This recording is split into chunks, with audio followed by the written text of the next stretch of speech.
क्या एक आपने ट्वीट किया था, साथियों तैयार रहना जौनपुर के लिए, उसके बाद आपको एक कोर्ट से नोटिस आता है और उसके बाद आपको जेल जाना पड़ता है। किस तरह से ये पूरे प्रकरण को आप देखते हैं? देखिए, चुनाव लड़ना तो तय था, वो एक अलग विषय है। ठीक है, वो लोकतांत्रिक प्रक्रिया है, वो चलती रहेगी। और न्यायिक प्रक्रिया, अभी हमारा मामला न्यायपालिका में अपील पेंडिंग है, इसलिए उस विषय में बात करना नहीं उचित नहीं। राजनीतिक मसलों पे आप बात करिए, जो चीज सबजुडिस है उस पर बात न की जाए। जौनपुर का कितना समर्थन आपको मिल रहा है?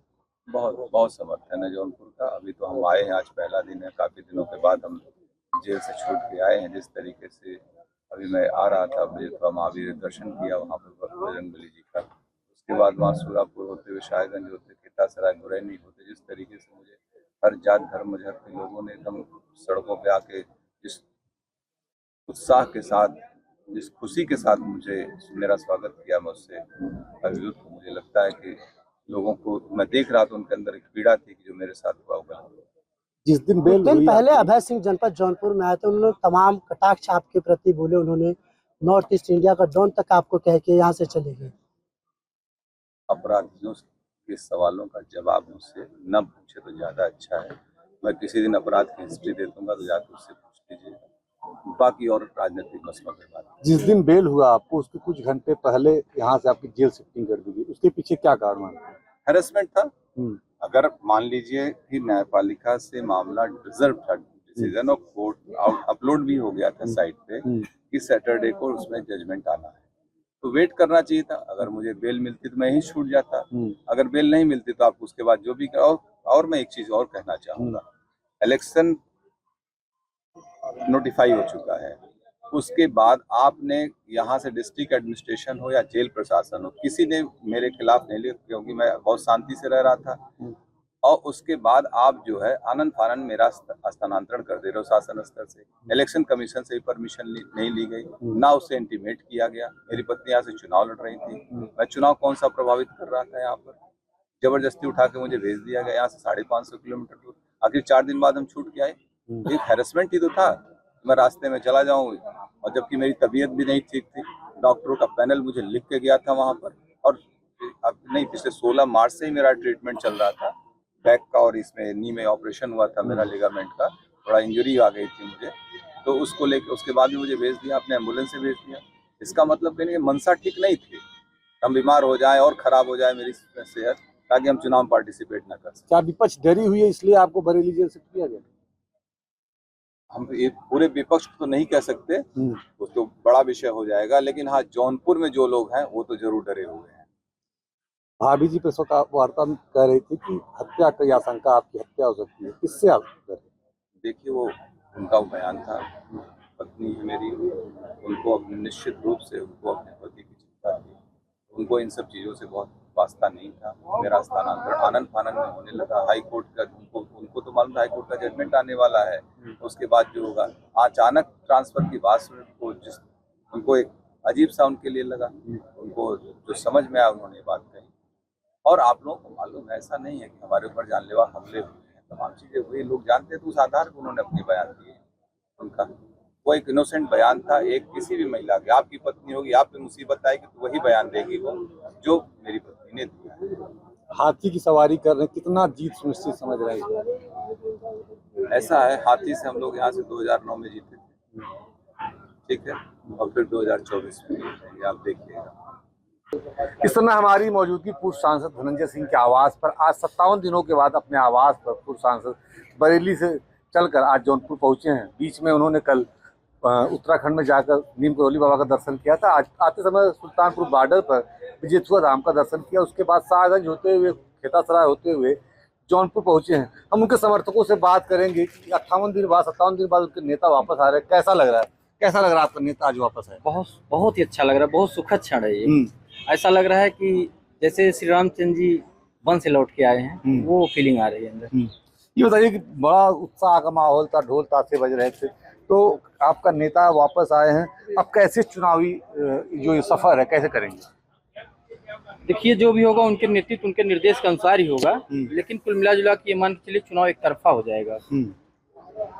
ये बताइए कि सांसद जी पत्नी श्रीकला जी चुनाव मैदान में हाथी की सवारी, उनकी लड़ाई किससे आप देख रहे हैं और कितना ये लड़ाई है? यहाँ तक लड़ाई की बात है तो दूसरे नंबर पर समाजवादी पार्टी रहेगी जी। मतलब पहले नंबर पर कौन रहेगा? श्रीकला जी रहेंगी। मतलब आप भाजपा को तीसरे नंबर पे? बिल्कुल रहेंगे, बिल्कुल। आप देख लीजिएगा, हम फिर 4 जून को मिलेंगे, आप देख लीजिएगा। तीसरे नहीं रहेंगे तो आप बात करिएगा इस विषय पे। अच्छा, क्या है चुनावी रणनीति? वोट किनका वोट हमको मिलेगा आपको, मतलब? और जैसे बदलापुर है, शाहगंज है, तो कहाँ आप सबसे ज्यादा बीच मल्हनी है? देखिए, हमारे सारे विधानसभा क्षेत्र लगभग एक जैसे ही रहेंगे, लेकिन शाहगंज हुआ, बदलापुर हुआ, मल्हनी, जहाँ हमको जानकारी है ये बहुत ही बेहतर रहने वाले हैं। चाहो कुछ लोग हम बात करें, कैसा देख रहे हैं सांसद जी आज वापस आए, कितना जश्न का माहौल है और आगे कैसे लड़ाई लड़ेंगे? सांसद जी आए हैं, जो सारी जनता को बहुत खुशी का माहौल बना हुआ है। ये आज इस समय 5 विधानसभाओं में वोट मची हुई, सब ज्यादा वोट कौन सी विधानसभा देगा? हमारा बदलापुर 1 लाख के पार है। मैं 4 विधानसभाओं को चैलेंज कर रहा हूँ, हमसे बढ़ के दिखा दे तो जानू मैं। अरे सांसद जी का खुद का क्षेत्र है मल्हनी, वहाँ से क्या उनसे 19 रहेंगे? उनसे भी ज्यादा वोट हम देंगे। हाँ। कैसे? उनके साथ सभी वर्गों का साथ मिल रहा है, न जात न बिरादरी न भेदभाव कोई नहीं कर रहा है, सभी वर्ग सांसद जी के साथ हैं, इसलिए कह रहा हूँ। नहीं, आप बताइए भैया कि कैसे लड़ाई आज सांसद जी वापस लौटे हैं, कैसे ये लड़ाई देखते हैं और किससे देखते हैं? लड़ाई देखिए, अभी आज के डेट में जो है, जो भी रही हो वो आप लोग से छिपी नहीं। आज मुझे जो लगता है, जो युवाओं का आज हमने आकर्षण देखा है, जो युवाओं का हमने जोश देखा है, जैसे ये प्रवेश किए हैं जौनपुर में, क्या बॉर्डर से ही जिस तरीके से युवाओं ने इनका स्वागत किया है और जितनी एग्रेसिव लड़के दिखे, नौजवान जो नौजवान हैं, वो देखिए इस चुनाव में और अगले भी पिछले भी चुनाव मैंने देखा है, जो युवा जिसके साथ रहा है वही चुनाव आगे उसका जाता है। और जिस तरीके से जुड़ाव युवाओं का बढ़ रहा है, क्योंकि मैं देख रहा था कि पुराने जो छात्र हैं वो भी और जो नए लड़के हैं वो भी आज के डेट में जितनी जल्दी और जितनी तेजी से एग्रेसिव हुए हैं आज से मुझे लगता है कि आपको 10 तारीख के बाद एकदम अलग मास्टर दिखेगा। और जो हमारे कार्यकर्ता हैं, इतना एनर्जी आ गई है उनके अंदर। एनर्जी थी पहले भी, थोड़ा सा वो था कि वेट कर रहे थे सांसद जी का, लेकिन जैसे मैसेज इनको मिला कि वो बाहर आ रहे हैं और आज जौनपुर जनपद में आ रहे हैं, उनके चेहरों पे बातचीत करने पे लग रहा था कि इनके अंदर एक शक्ति नहीं 2 शक्ति आ गई है। हमने देखा कि जब आपसे सांसद जी अभी जब आते समय मिले, बड़े भावुक हो गए, आंखों में आंखें नम हो गई, कैसा पल था वो? देखिए, परिवार में जब भी कोई आता है, जौनपुर उनका परिवार है, और जब उनके लोग मिलते हैं, उनके कार्यकर्ता मिलते हैं, तो सांसद जी का यही एक सबसे बड़ी चीज है कि आप उनसे 1.5 साल बाद मिलिए, 2 साल बाद मिलिए, कोई भी कार्यकर्ता मिले, का नाम लेके बुलाते हैं और बताओ क्या हाल चाल है। ये मैं किसी नेता में नहीं देखा हूँ, ये गॉड गिफ्ट है उनके साथ। 58 दिन बाद आपके नेता वापस आए हैं। सांसद जी कह रहे थे कि हमें हरासमेंट किया गया जिला प्रशासन के द्वारा, हमारा जिस दिन बेल होने वाला तो उसके कुछ घंटे पहले हमारी बेल शिफ्टिंग कर दी गई, कैसे देखते हैं? देखिए, वो उनका काम है, वो उनको करने दीजिए, उससे हम लोगों के, हमारे कार्यकर्ताओं के ऊपर से कोई फर्क नहीं पड़ता। और जब पहली बार ये चुनाव लड़े थे विधायकी का, तब से ये आदत पड़ गई है हम लोगों की कि ये हमारे लिए कितना भी विरोध करेंगे उतना, ये जैसे किसी चीज को दबाइएगा ना तो क्या करता है, वो जंप करता है। ये जितना हम लोगों को दबाएंगे उतना हम लोग जंप करेंगे और पब्लिक उतने हम लोग की तरफ आकर्षित होती है और हमको इनवाइट करती है। बसपा की लड़ाई इस बार किससे है? अभी बसपा की लड़ाई देखिए, हम तो ये मानते हैं कि हमारी लड़ाई अभी किसी से बची नहीं है। अब जितने लोग लड़ रहे थे, अब वो लोग हमसे लड़ेंगे। किसी पार्टी में अब वो दम नहीं रह गया है, क्योंकि आज मैं खुल के बता रहा हूँ कि जो कैंडिडेट महोदय हमारा आमना सामना एक जगह हुआ है, मैं उनके चेहरे को देख करके मैं भाप रहा था कि क्या इम्प्रेशन है इनका। उनके चेहरे की लाइट गायब हो गई है। नहीं, वो तो अभी सांसद जी भी कह रहे थे कि अब जो लड़ेगा हमसे लड़ेगा, और वो अपने पार्टी के नेताओं के ऊपर, उनका कोई बेस नहीं है। कैसे कर देते हैं? वो सच्चाई है, दिख रहा है। उनके जितने कार्यकर्ता हैं, भैया जो गरीब है वो जाएंगे जरूर, जो दिख रहा है वो सामने दिख रहा है। उनको हायर कर लिया गया है, चारों तरफ से उनको घेर लिया गया है। उनके पास मूल कार्यकर्ता नहीं है। उनके मूल कार्यकर्ता आज के डेट में संपैथी उनकी हमारे साथ है। तो जौनपुर की संपत्ति का आपको, आप पार्टी को, आपके नेता को मिल रही है? मिल रही, खुलेआम मिल रही है। अच्छा, कुछ लोग और हम बात करेंगे कि बताइए कि सांसद जी वापस आए हैं और कैसे युवा वर्ग सांसद जी से डायरेक्ट जुड़ा हुआ है, इसको कैसे देखते हैं? देखिए, हमारे साथ जो ये सांसद जी हैं, ये हमेशा युवाओं में इसलिए लोकप्रिय हैं कि ये उनके साथ कंधे से कंधा मिला के चलते हैं। जब भी कोई गरीब या मजबूर या किसी की मदद की जरूरत होती है तो उसमें सांसद जी पाए जाते हैं। जब सांसद जी पाए जाते हैं तो इस अवस्था में जैसे भी कोई भी गरीब हो या मजलूम हो, बेबस हो, कोई भी हो, वो सांसद जी को अगर पुकारता है तो उसकी मदद जरूर होती है, जिसकी वजह से हर युवा ये चाहता है कि हम उनसे जुड़ना चाह रहे हैं। इसलिए लगातार उनसे लोग जुड़ते जाते हैं और ये कारवां बनता चला रहा। आज सांसद जी के आने में इतनी खुशी युवाओं में है, जैसे हम लोग के मजहब में कहते हैं रोजा रहते हैं लोग दिन भर का, इस कड़ी धूप में तो उसमें सांसद जी पाए जाते हैं। जब सांसद जी पाए जाते हैं तो इस अवस्था में जैसे भी कोई भी गरीब हो या मजलूम हो, बेबस हो, कोई भी हो,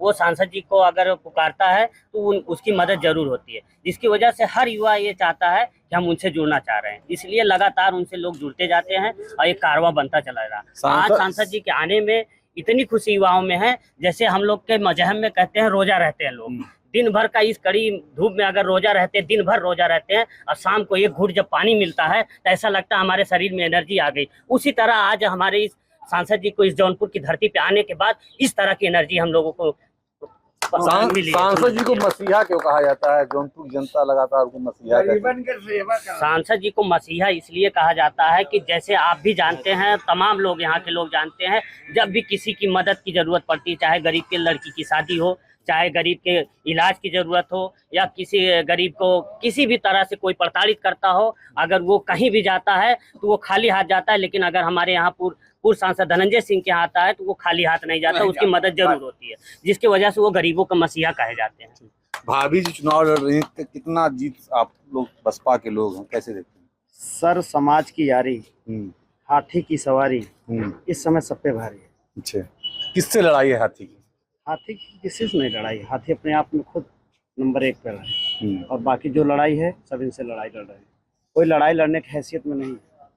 ये 2 लोग आ गए हैं बाहरी से, बादा से आए हैं, एक महाराष्ट्र से आए हैं, एक लोग तो नाम नहीं लेना चाहते हैं, केवल इसलिए आए हैं, चुनाव लड़ने जीतने के लिए नहीं आए हैं। ये सोच रहे हैं कि हमारा किसी तरह से ईडी फीडी ना लगे और हमारी जांच पड़ताल, हमारा कुछ पैसा बच जाए, इसलिए आए हैं। क्या लोकल बनाम बाहरी हो गया क्या ये चुनाव? बिल्कुल हो गया है। जब बात होती है यहाँ समाज की सेवा की, दुख सुख में खड़े होने की, भैया जी जो है 2014 से लेकर 2024 तक किसी पद पे नहीं, फिर भी जब भी कोई बात आई है तो भैया जी खड़े मिले। यहाँ कोई नेता जौनपुर मिलता उलता नहीं है, इसलिए जनता पूर्व रूप से विश्वास की है अब की बार श्रीकला भाभी को दिल्ली भेजना है। धन्यवाद। ये थी जौनपुर की जनता जो अपने नेता से मिलने के बाद आज काफ़ी खुश थी और ढोल ताशे के साथ अपने नेता का स्वागत की। बात करें जीत की तो बसपा के जो उनके कार्यकर्ता हैं वो पूरी तरह से अभिभूत हैं कि इस बार हाथी 24 पे जौनपुर सीट से जीत हासिल करेगी।